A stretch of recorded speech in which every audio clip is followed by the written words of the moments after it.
Hello friends, स्वागत है आपका पढ़ाई लिखाई ज्ञान में। आइए हम अपने टेंस के वीडियो को आगे बढ़ाते हुए अब हम लोग पास्ट परफेक्ट टेंस पढ़ने जा रहे हैं। तो पास्ट परफेक्ट टेंस देख लेते हैं। पास्ट परफेक्ट टेंस मतलब पूर्ण भूतकाल, और पास्ट परफेक्ट टेंस में कार्य जो होता है भूतकाल में समाप्त हो जाता है।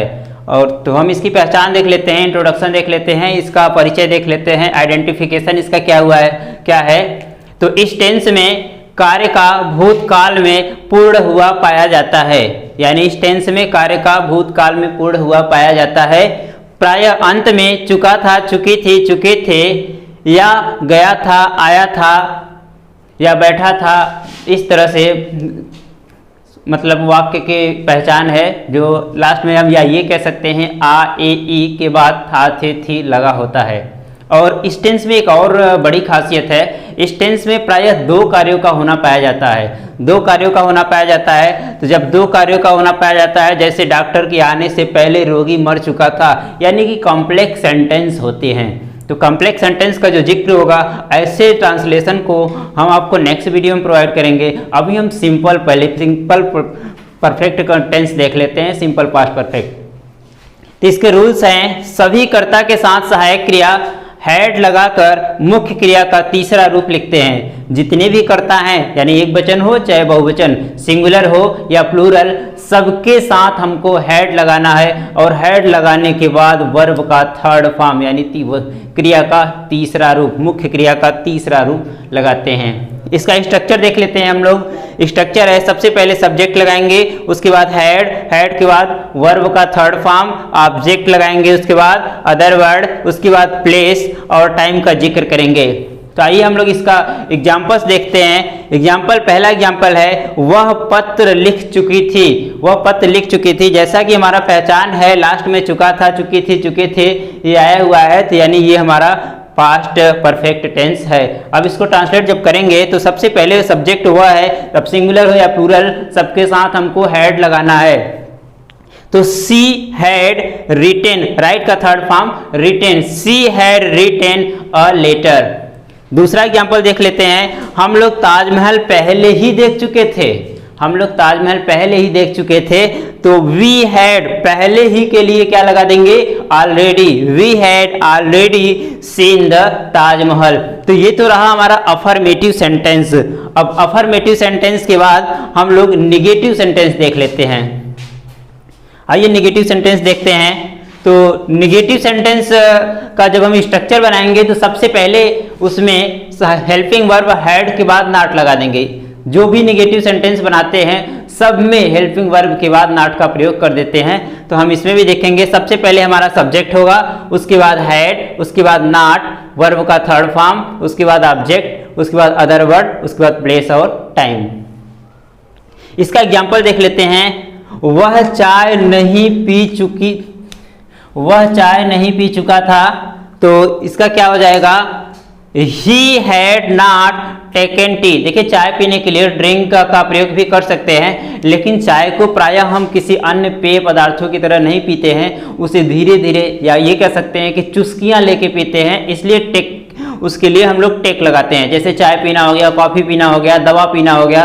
दवा के भी लेने के कई फॉर्म होते हैं, कुछ दवाओं को निगल लिया जाता है, कुछ दवाओं को पी लिया जाता है, जो द्रव पदार्थ में होते हैं। जैसे कुछ दवाएं जो लिक्विड फॉर्म में होते हैं उसे हम लोग पी लेते हैं, टैबलेट को निगल लेते हैं, कुछ दवाएं चबा चबा के खाई जाती हैं। तो इन सब को एक साथ प्रयोग करने के लिए हम लोग टेक का प्रयोग कर सकते हैं। तो उसी तरह से चाय के साथ ही हमने टेक का प्रयोग किया है। तो we had not taken tea. आप लोग विद्यालय नहीं गए थे, तो you had not gone to school.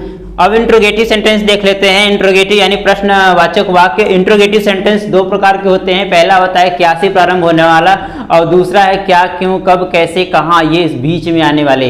तो सबसे पहले क्या से प्रारंभ होने वाले शब्दों को देख लेते हैं। तो जो क्या से प्रारंभ होता है, तो क्या से प्रारंभ होने वालों की अंग्रेजी नहीं लिखी जाती, बल्कि उस टेंस में प्रयुक्त होने वाली सहायक क्रियाओं को सबसे पहले लिख देते हैं। तो इस टेंस में प्रयुक्त होने वाली सहायक क्रिया हैड है। तो पहले प्रकार का इंट्रोगेटिव जब हम बनाएंगे तो सबसे पहले हम लोग हैड लिख देंगे। तो सबसे पहले हमने हैड लिखा है, हैड, उसके बाद सब्जेक्ट। और देखिए इसमें यदि नहीं शब्द आता है तो नॉट का प्रयोग भी इसी में कर देते हैं। हैड, उसके बाद सब्जेक्ट और नॉट, यदि ये प्रयोग होगा तो लगाएंगे, नहीं होगा तो नहीं लगाएंगे। उसके साथ वर्ब का third form object, other word, place, time और अंत में क्वेश्चन मार्क जरूर लगाएंगे। दूसरे प्रकार का वो हम देख लेते हैं स्ट्रक्चर, यानी दूसरे प्रकार का जिसमें क्या, क्यों, कब, कैसे, कहाँ, यानी क्वेश्चन वर्ड बीच में आते हैं। जब क्वेश्चन वर्ड बीच में आते हैं तो उनकी अंग्रेजी सबसे पहले लिखते हैं। तो सबसे पहले क्वेश्चन वर्ड्स होगा, उसके बाद हैड, उसके बाद सब्जेक्ट, और इसमें भी यदि नहीं शब्द आता है तो नॉट लगाएंगे और नहीं आता है तो नहीं लगाएंगे। उसके बाद वर्ब का थर्ड फॉर्म ऑब्जेक्ट, उसके बाद अदर वर्ड, प्लेस, टाइम और अंत में क्वेश्चन मार्क जरूर लगाएंगे। आइए इसका एग्जाम्पल देख लेते हैं। क्या राधा मधुर गीत गा चुकी थी? देखिए क्या से प्रारंभ हुआ है। यदि वाक्य क्या से प्रारंभ होता है तो क्या शब्द की अंग्रेजी नहीं लिखते, बल्कि सबसे पहले हम लोग हैड को लगा देते हैं। क्या राधा मधुर गीत गा चुकी थी, तो क्या के लिए सबसे पहले हमने हैड लगा दिया। हैड राधा संग अ स्वीट सॉन्ग, सिंग का थर्ड फॉर्म संग अ स्वीट सॉन्ग। दूसरा एग्जाम्पल देख लेते हैं। वे लोग अपना पाठ याद क्यों नहीं किए थे? इसमें क्या, क्यों यानी क्वेश्चन वर्ड बीच में आ गया। क्वेश्चन वर्ड जब बीच में आ जाता है तो सबसे पहले उसकी अंग्रेजी लिखी जाती है। तो अब उसके लिए क्या करेंगे, सबसे पहले क्यों की अंग्रेजी लिखेंगे।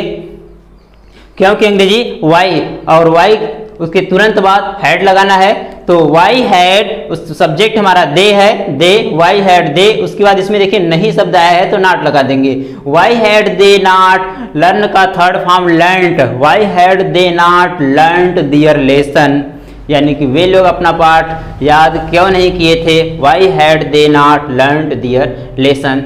तो ये तो हमारा था पास्ट परफेक्ट टेंस का साधारण वाक्य, पास्ट परफेक्ट टेंस के साधारण वाक्य। अभी जिसमें सिर्फ एक कार्य का होना पाया जा रहा है उसको हमने बताया है। अब जो कॉम्प्लेक्स टाइप के सेंटेंस होते हैं जिसमें दो कार्यों का होना पाया जाता है, जैसे हमने बताया था डॉक्टर के आने से पहले रोगी मर चुका था, इस तरह के वाक्य को हम दूसरे वीडियो में बताएंगे। एक ही वीडियो में सब बताने से थोड़ा सा इधर उधर हो जाते हैं, बच्चे समझ नहीं पाते हैं। अलग अलग होने से ज़्यादा समझ में आता है और वीडियो भी ज़्यादा लंबा नहीं होता है। यदि आपको ये हमारा जो टेंस था यदि आपको समझ में आता है, अच्छा लगता है, तो हमारे चैनल को सब्सक्राइब करिएगा और अपने मित्रों के साथ शेयर करिएगा, लाइक करिएगा, कमेंट करिएगा। धन्यवाद।